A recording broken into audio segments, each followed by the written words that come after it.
I cannot overemphasize that our current situation is the outcome of Congress leaving a broken, outdated immigration system in place for over 2 decades, despite unanimous agreement that we desperately need legislative reform. It is also the result of Congress's decision not to provide us with the resources we need.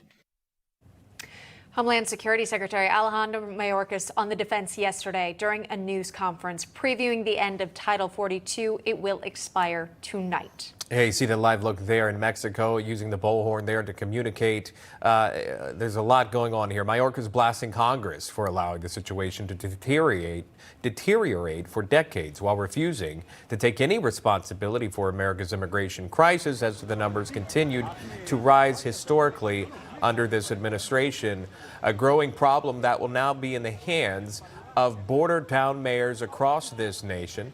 Douglas Nichols is one of them. He's the mayor of Yuma, Arizona. Mayor, thanks so much for coming on. We do appreciate that. As you well know, 10,000 migrants a day projected to come through towns just like yours in the wake of Title 42 ending.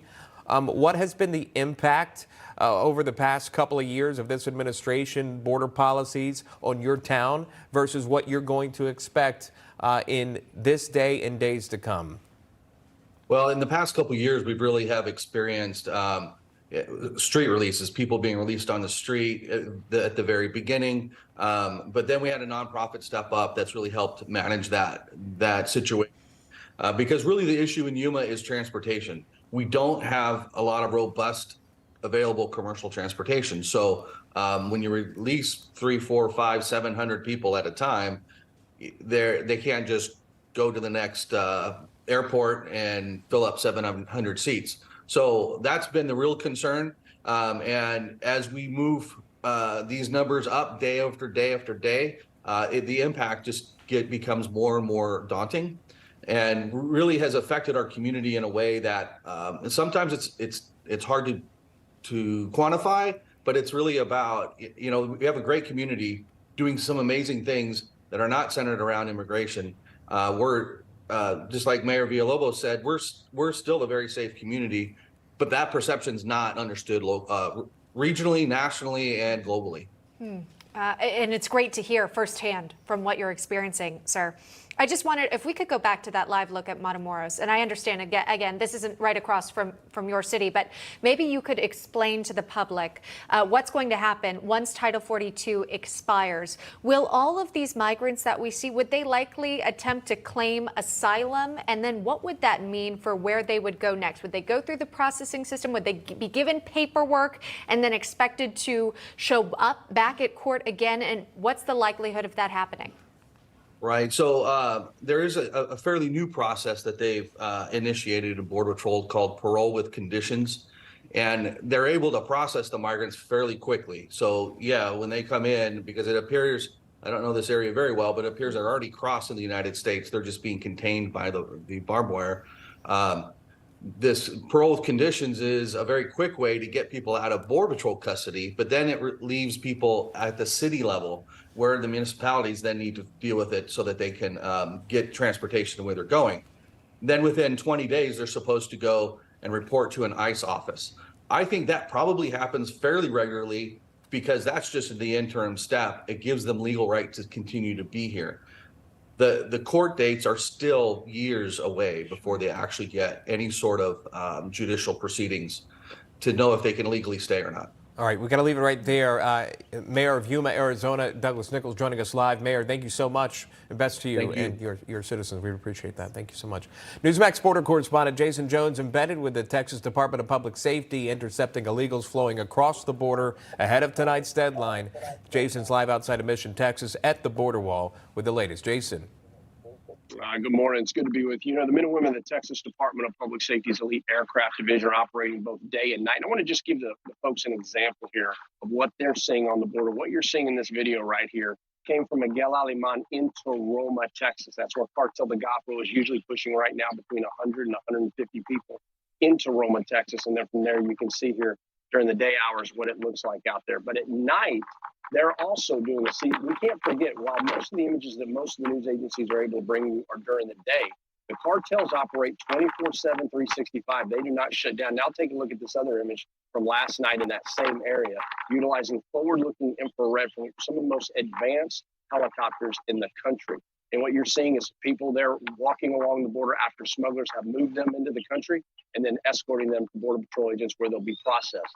One thing I want to tell you about Title 42 here that's fixing to end. We're talking about, yesterday I showed you a lot of the camps on the other side in Matamoros and Reynosa where we've got Haitians and people from Africa who are ready to surge in the country. The big thing here, Sean, about Title 42 ending is that those people by the thousands have been holding in Mexico waiting for Title 42 to end. So as this gets ready to come to a close, get ready, because tomorrow is when those folks who have been fearing deportation back to their host country under that Title 42 policy, that ends. And now they're going to be able to stay in the country and be paroled in, just as your guest was just talking about.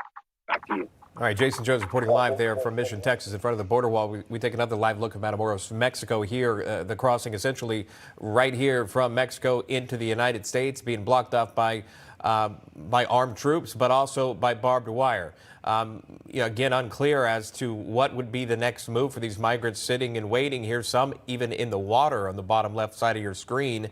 It appears to be you're not going to be able to get through that barbed wire. You're going to communicate to move them to a different location, again, to the port of entry where legal entry would be conducted to seek asylum. Again, remember, this is not the way to do it. This is the way they're telling you, don't cross this way. One, it's dangerous. Two, it's illegal.